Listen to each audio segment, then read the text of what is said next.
As dificuldades e soluções que as pessoas com deficiência visual encontram no dia a dia. A apresentação: Flávio Ruiz e Gessimara. Seguinte! Eu sou a Gessimara. E eu sou o Flávio. E está começando o Pode Ver! Oi, galera! Mais uma quinta-feira. Eba! Maravilhosa quinta-feira. Exatamente. E hoje nós temos uma convidada muito especial. Uma mulher admirável aqui com a gente. Ela, que é professora, ela é psicóloga. Pedagoga. É fundadora da ADVIRP, gente. Que fundou essa instituição que é tão importante para nós que somos educandos. Pessoas com deficiência visual para a região e para Ribeirão, né? Exatamente. Então, boa tarde, professora. Seja bem-vinda, dona Marlene. Boa tarde, é uma grande alegria estar aqui. Pra gente também. Estar aqui no estúdio da nossa rádio web. Então, um grande abraço para quem está nos ouvindo de casa, no seu trabalho, viajando, enfim. Um grande abraço para quem está nos seguindo. Um abraço muito especial para você, Flávio, que chegou ainda um pequeno. E também para você, Gessimara. Obrigada. Deus me deu a graça de no meu coração tê-los não só como educandos muito queridos, pessoas que eu tive a graça de acompanhar desde que chegaram na instituição, mas é como se vocês fossem meus filhos. Tem algo assim de muito bonito, muito especial, um amor inexplicável no meu coração por cada um de vocês. Muito obrigada. A gente também tem um carinho muito especial pela senhora, por tudo que a ADVIRP proporcionou e ainda proporciona pra gente. Não só a ADVIRP, né? Exatamente. Mas a senhora que tem tanto lutado por nós. Então, como uma forma de retribuição por tudo que a senhora tem feito, e faz ainda, né? Sim. A gente decidiu fazer uma homenagem para a senhora, fazer essas entrevistas, que logo é aniversário da senhora, então é uma breve homenagem, né? Considere Sim. como uma homenagem. Eu acolho como um presente muito especial por vocês. Muito obrigada. E para começar a nossa primeira pergunta, eu fico muito curiosa para saber como foi para a senhora ser uma menina com deficiência visual lá no interior. Olha, eu nasci na roça, num lugar distante da cidade, principalmente porque eu nasci em 58. Sim. Naquela época não tinha televisão, poucas pessoas tinham rádio, então a gente vivia feliz. Posso dizer com toda tranquilidade que vivia feliz. Mas era uma vida muito diferente. E lá eu permaneci até os 10 anos de idade. Sim. Tinha muita vontade de ir para a escola. Quando eu fui crescendo, meus primos iam para a escola, eu não tinha como ir. Eu chorava nesse horário. E a minha avó, com profunda sabedoria, ela guardava aquelas 4 horas que os meus primos iam para a escola para me ensinar a fazer doce, fazer uma série de coisas, queijo, que lá na roça as pessoas fazem, para que eu me sentisse ocupada. E quando os meus primos voltavam com as mochilas, né, com as bolsinhas da escola, eu também podia falar: hoje eu aprendi a fazer um doce de laranja. Hoje a vovó ensinou como que faz farinha de milho, farinha de mandioca, né? Então, assim, a vovó teve a mamãe também, mas principalmente a vovó, porque a mamãe era muito jovem quando eu nasci. Sim. Né? Então, a vovó teve esse cuidado e eu fiquei até os 10 anos andando de cavalo, subindo em árvore, fazendo umas peraltices que as crianças fazem na fazenda, né? Subir na porteira, fugir da mamãe. O cafezal, por exemplo, é um lugar onde que quando uma criança some pro cafezal, Nossa! é difícil de ser Sim. encontrada, né? Eu não perdi a oportunidade de fazer umas peraltices dessa. A senhora teve uma infância muito boa, então, lá na fazenda. Foi. Na nossa casa, na verdade, como nós éramos de família muito pobre, era uma casa que não tinha piso no chão, era fogão a lenha, Sim. não tinha luz elétrica, né? Era banho, não tinha chuveiro, era de bacia, essas coisas. Tudo que quase que é muito difícil para a gente imaginar nos dias de hoje. Mas eu era uma criança feliz, eu fui muito amada pela minha família, enfrentei desafios, mas eu fui educada com amor. E como a senhora conseguiu, então, recursos para estudar, para começar a estudar, a frequentar a escola? Então, eu tenho 2 irmãs que também não enxergam, que são mais novas do que eu. Uhum. Uma, 1 ano e 19 dias, e a outra, acho que menos de 4 anos. Olha, Era pequena. E, na verdade, a gente não sabia, o papai e a mamãe não sabiam o que fazer. Um dia, chegou uma professora cega. Ela, através de uma tia que conheceu essa professora cega, e ela contou, olha, lá na roça eu tenho 2 sobrinhas. E ela foi lá por 3 vezes conversar com o papai, com meus avós, para que nós pudéssemos mudar para Franca. Primeiro, eles queriam trazer as crianças para morar tipo numa casa-abrigo. Depois, o papai e a mamãe falaram, não, nós não podemos ficar sem nossas filhas. Enfim, a minha família com extrema dificuldade. Papai que só mexia no campo, com gado, com agricultura. Ele mudou para a cidade e começaram os nossos estudos. Eu entrei na escola, então, com 10 anos de idade. sim.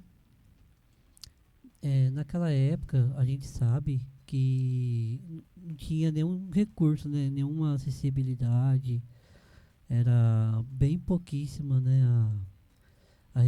A questão de pessoa com deficiência visual aprender o braille.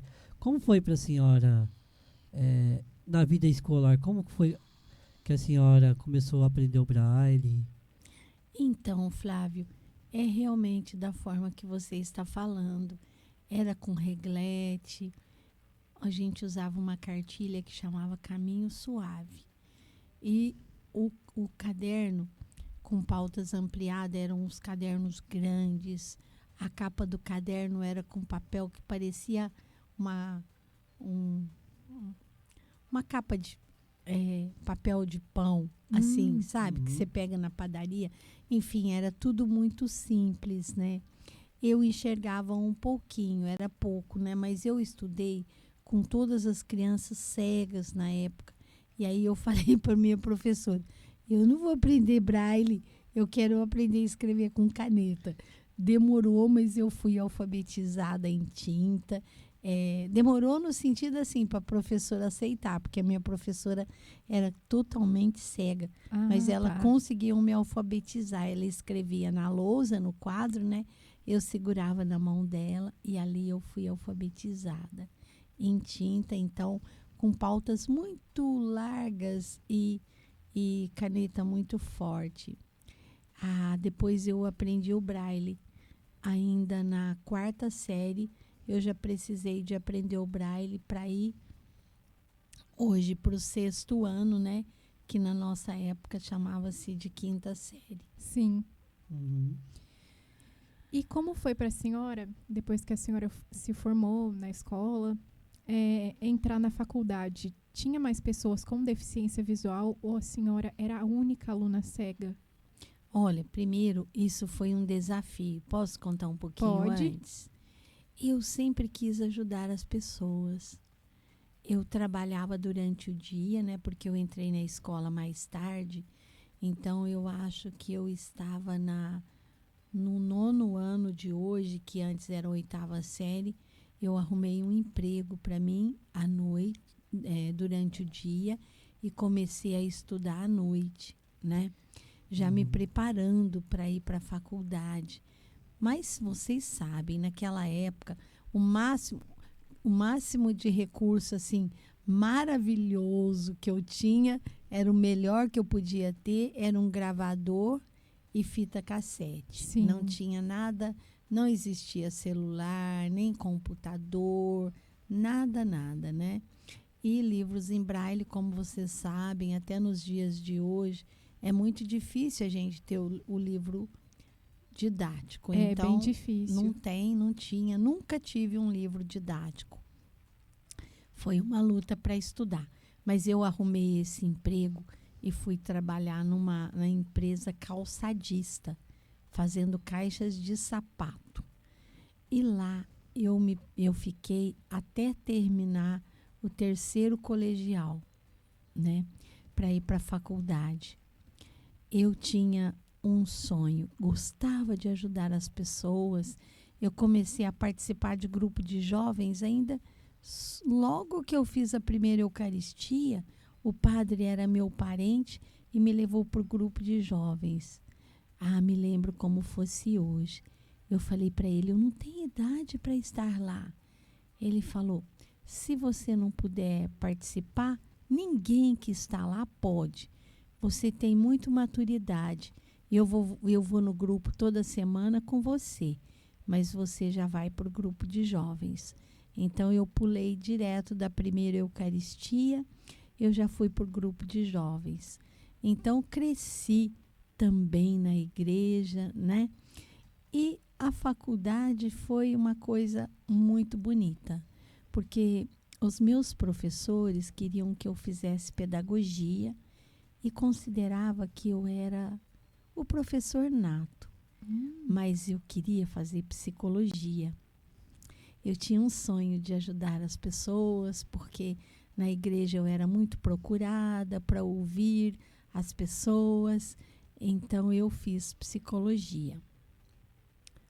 Mas o pulo do gato, eu vou dizer para vocês que dizem que o que é da onça, o lobo não come. Porque quando eu cheguei na faculdade, eu tinha passado aqui em Ribeirão, em psicologia, na USP, mas eu fui estudar em Lorena, no Vale do Paraíba, com padres salesianos. E logo que eu cheguei lá, como eu não conhecia ninguém, era uma cidade muito distante, o primeiro lugar que eu consegui para morar foi dentro da Santa Casa de Misericórdia, junto da Casa das Freiras. Ai, gente, foi tão maravilhoso isso, porque eu fui conhecendo os médicos e o primeiro amigo que eu fiz na cidade era um oftalmologista. Ele está lá até hoje, ele se chama Telmo, Dr. Telmo. Olha. E ele ficou encantado com a possibilidade das crianças cegas estudarem. E ele foi insistindo comigo que eu fosse dar aula para as crianças que não enxergavam, que eram pacientes do consultório dele.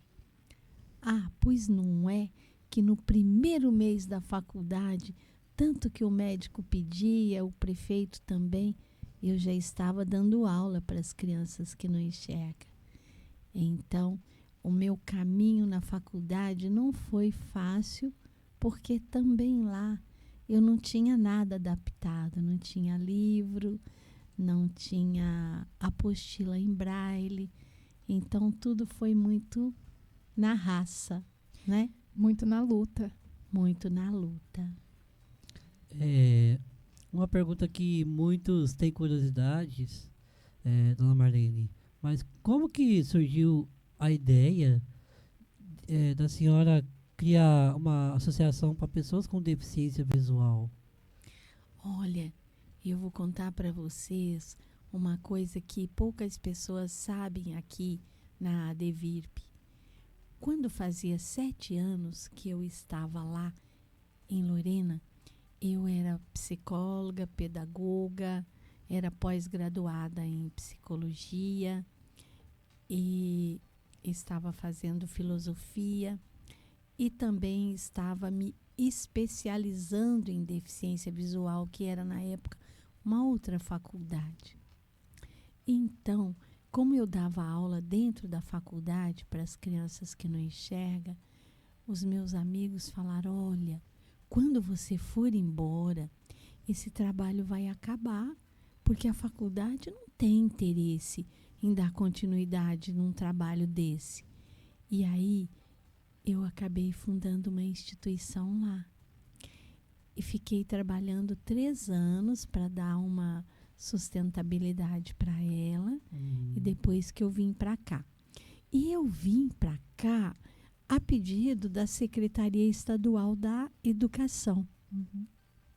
Eles queriam, na época, um professor que pudesse fazer aqui em Ribeirão Preto o que eu tinha feito lá no Vale do Paraíba, que era colocar as crianças que não enxergam ainda com 7 anos de idade já no ensino regular, na classe comum, que isso não acontecia na época na educação. Então, desculpa, eles me convidaram para fazer esse trabalho aqui em Ribeirão.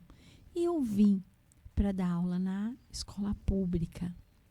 Só que quando eu cheguei aqui, eu pensava: nossa, Ribeirão, uma cidade rica, vai ter muitos equipamentos, máquinas Braille.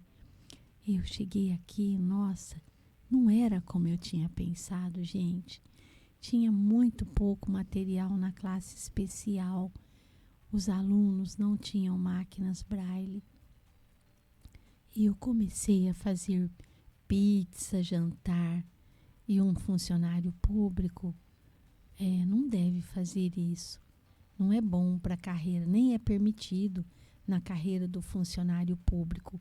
Porque aqui em Ribeirão, eu era funcionária pública da rede estadual e da rede municipal. Então, eu conversei com a minha diretora, na época era a dona Carmen Cleusa, lá no Cid de Oliveira Leite, professor Cid de Oliveira Leite. Sim. E ela me apoiou, porque a professora Silvia, a gente já estava trabalhando com os alunos na quadra. Posso tomar um pouquinho de água? Pode. Só um minutinho. Fique à vontade. A gente não tinha bola com guiso.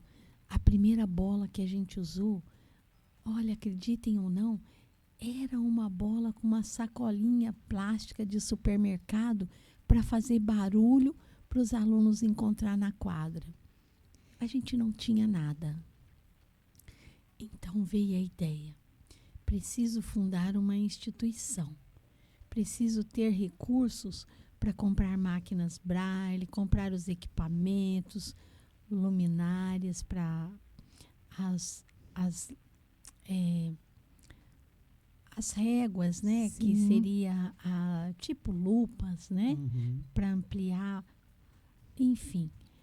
Aí a diretora apoiou, eu comecei no meu apartamento, mas também no pátio da escola, quando tinha uma sala vaga, e fomos levando professores, inclusive o professor Márcio, que está aqui, já começou a nos ajudar lá. E a professora Silvia de esportes foi a primeira, desde 91, e começamos assim. Primeiro alugamos uma pequena casa no Jardim Paulista. Depois uma outra casa, e os alunos foram aumentando. E a gente ali, naquela casa pequena, já estávamos em quase 70 alunos. Foi assim. Assim, fazendo um pequeno comentário, né? Eu peguei mais ou menos essa época do CID e eu vi o quanto que a senhora batalhou para ver essa escola enorme com mais de 250 alunos e mais de não sei quantos funcionários. Isso é uma luta grande, né? E que Deus está abençoando a senhora. Sim. E uma pergunta que eu tenho para fazer é como a fé te ajudou em todos esses anos como fundadora da DEVIRP, desde aquela época até hoje? Essa é a pergunta mais bela. Eu sei respeitar quem não acredita, mas eu não saberia viver sem crer. Deus sempre foi o sentido da minha vida. Quando eu tinha ainda 4 anos e meio, a minha avó, ela me ensinou. Ela leu um texto na Bíblia, quando perguntam para Jesus por que do cego de nascença, e Jesus responde que é para que o Pai, Deus Pai, fosse glorificado. E eu falei para a vovó: a senhora acredita, vovó, que a minha cegueira é para a glória de Deus? Ela falou: sim, filha, é. E Deus me deu a graça de acreditar que é para sua glória que eu não enxergo. Então, eu tive a graça de crescer na igreja. Deus sempre foi para mim o que há de mais importante. É por isso que eu estou aqui.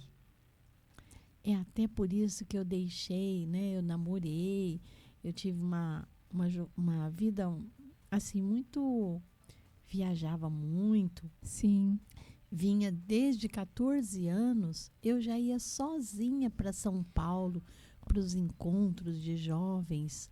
E eu fiz uma opção de ser uma mulher sozinha, porque eu queria servir a Deus mais de perto. Eu queria amá-lo, honrá-lo, quero. E é por isso que eu tenho tanta alegria de estar aqui com vocês.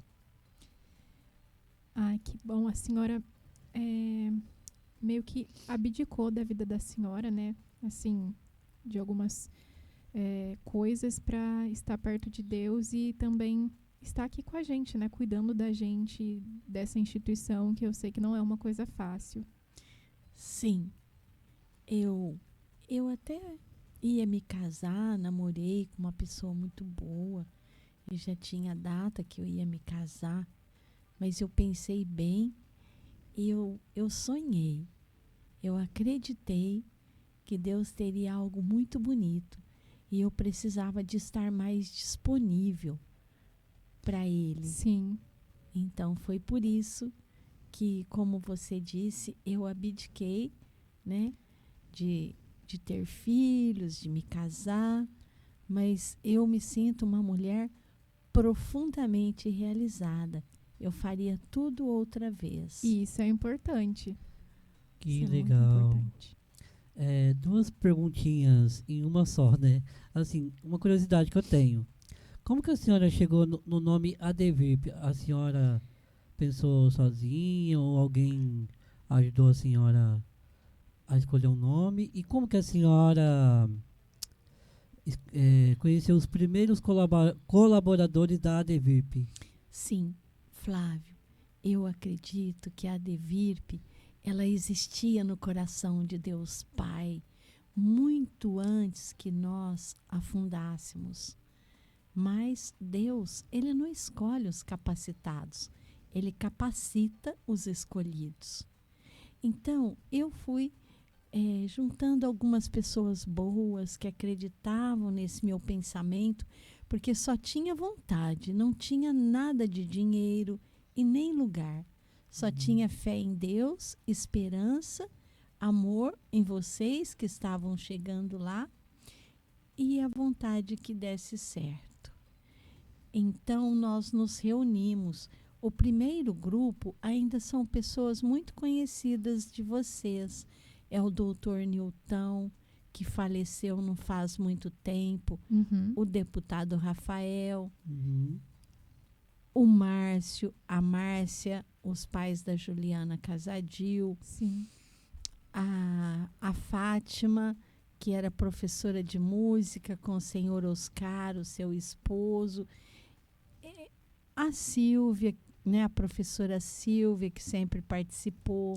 A professora Maria Alba logo veio chegando, que está aqui até hoje, é da diretoria da nossa instituição.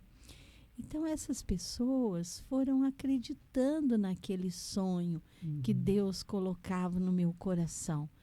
E só que quando nós fundamos a Devirp, nós jamais pensaríamos que ela iria crescer como ela cresceu. Sim. Até o deputado Rafael mesmo um dia falou, vamos mudar o nome, Marlene.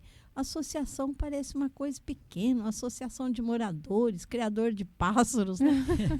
Nossa instituição cresceu muito, vamos mudar o nome. A gente até tentou, viu? Se vocês prestarem atenção, está escrito na entrada da nossa instituição, Centro de Reabilitação Louis Braille. Mas o nome que o povo gosta é ADVIRP.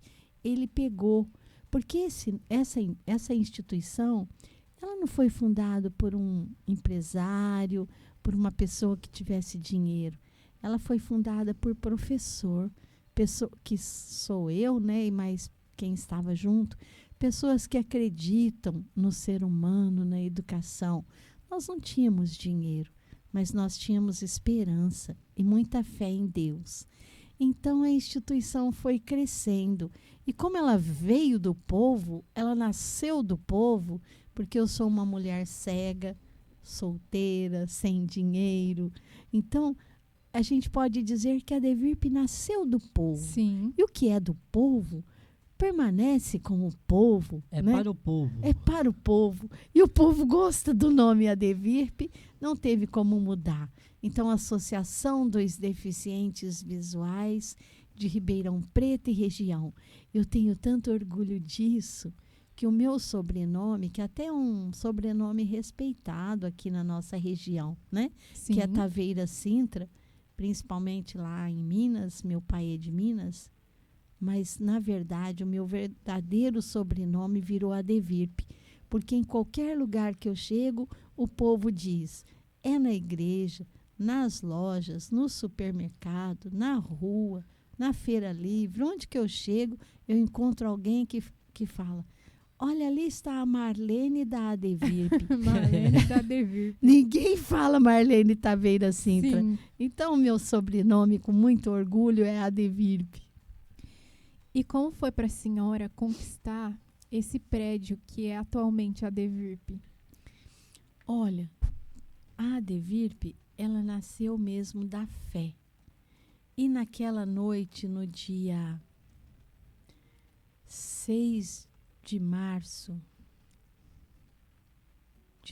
4 de março de 2006, no dia 3, que era uma sexta-feira, às 4 horas da tarde, eu recebi uma ligação, que era para eu estar com os alunos às 9 da manhã, na esplanada do Dom Pedro II, porque o governador Geraldo Alckmin viria fazer a doação de um helicóptero para a Polícia Militar.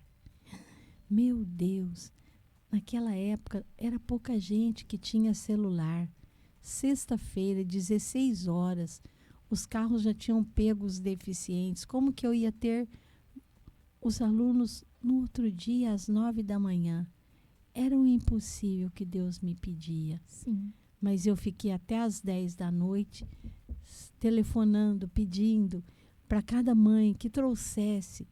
E no outro dia, às 9 da manhã, nós lá estávamos. Mas olha, eu vou contar uma coisa para vocês que é muito importante, queria que vocês não esquecessem. Sim. É no louvor que Deus age, é através da oração que as coisas acontecem. Então, aquela noite eu fiquei ajoelhada e eu falei para Deus, eu não tenho lugar para pôr os meninos, nós precisamos de um lugar que seja nosso. Não podemos continuar pagando aluguel e nem ficar nesse lugar tão pequeno que não cabe os meninos. Sim.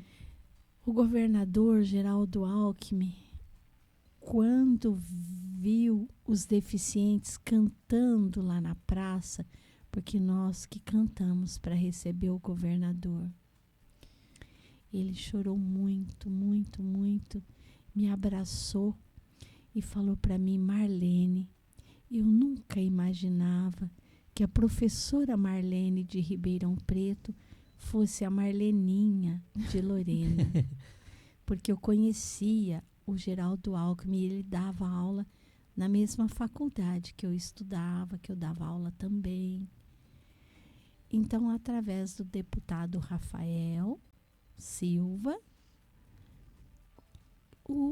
ele nos levou até o governador Geraldo Alckmin. E o Sim. governador, ele chamou todos os políticos que lá estavam e falou, olha que bonito que ele falou: eu sou católico, apostólico, romano. Aquele ano, gente, era o ano que a igreja tinha como tema da campanha da fraternidade o deficiente. Ele falou: eu sou católico, apostólico, romano. A escola Raul Peixoto, a partir de agora, pertence à ADVIRP. Aqui era um prédio abandonado que estava fechado há vários anos. Estava designado para ser a FEBEM. Sim. E o governador cedeu para nós. Foi uma grande luta, porque não tinha como vir para cá. Não tinha uma porta. Tinha uma única porta. Não tinha vaso sanitário, a fiação lá na rua, tudo quebrado. Essa parte do estúdio onde nós estamos era um buraco. Então, aqui era um lugar meio tenebroso, tinha muitos ratos, um prédio abandonado. Mas Deus, ele não realiza a sua obra pela metade. Ele foi nos dando a graça de nós irmos fazendo rifa, indo atrás das pessoas, pedindo ajuda. Isso era março, 6 de março. No dia 13 de dezembro, o dia de Santa Luzia, nós entramos oficialmente aqui nesse prédio. E aqui passou a se chamar oficialmente ADVIRP, para a honra e glória de Deus e para que todos os deficientes visuais que aqui chegarem e precisar de nós, que ele seja amado, acolhido e que aqui tenha um lugar dentro da nossa escola e no coração de Deus para todos que precisarem de nós. Sim. A ADVIRP é um lar para muitas pessoas. Quantas pessoas que passaram e passam por Sim. aqui, né? Que Foram milhares já, Foram. que no começo, quando entram aqui, entram desacreditadas, não vou conseguir isso e aquilo. Quando sai daqui, sai outra pessoa, sai uma pessoa renomada, bem disposta, né? E então isso é a ADVIRP, né? A ADVIRP é uma grande mãe para todos. E eu acompanhei toda essa trajetória. Eu lembro muito bem como que era antigamente. E então eu quero agradecer novamente a dona Marlene por ter aceitado e por ter fundado essa associação, que eu fico pensando, né? Se não tivesse a ADVIRP aqui na nossa região, como que nós, pessoas com deficiência visual de Ribeirão Preto, da região, como que a gente iria estudar, trabalhar e ter uma família, né? Exato. Então, obrigado, dona Marlene, obrigado por ser essa mãe, essa pessoa incrível. Obrigado mesmo, sou muito, muito grato à senhora e os colaboradores. Para mim foi um privilégio estar aqui com vocês. A gratidão é toda minha. Muito obrigada. Eu fico muito feliz. Me sinto profundamente homenageada pelo meu aniversário, estando aqui, junto de pessoas tão amadas e tão queridas, que chegou aqui também, como tantos chegam nos dias de hoje, em busca de estudo, em busca de uma boa convivência. Vocês souberam e sabem responder com muita responsabilidade a oportunidade que é dada a vocês. Um beijo, filhos queridos. Um beijo. Um beijo. E um beijo para você também, nossos ouvintes que acompanhou o podcast até aqui. Saiba que semana que vem estamos de volta. Com certeza. Um abração, tenha uma boa tarde a todos. Um bom restinho de semana e até semana que vem, se assim Deus nos permitir. Amém. Tchau. Tchau. O programa Pode Ver fica por aqui.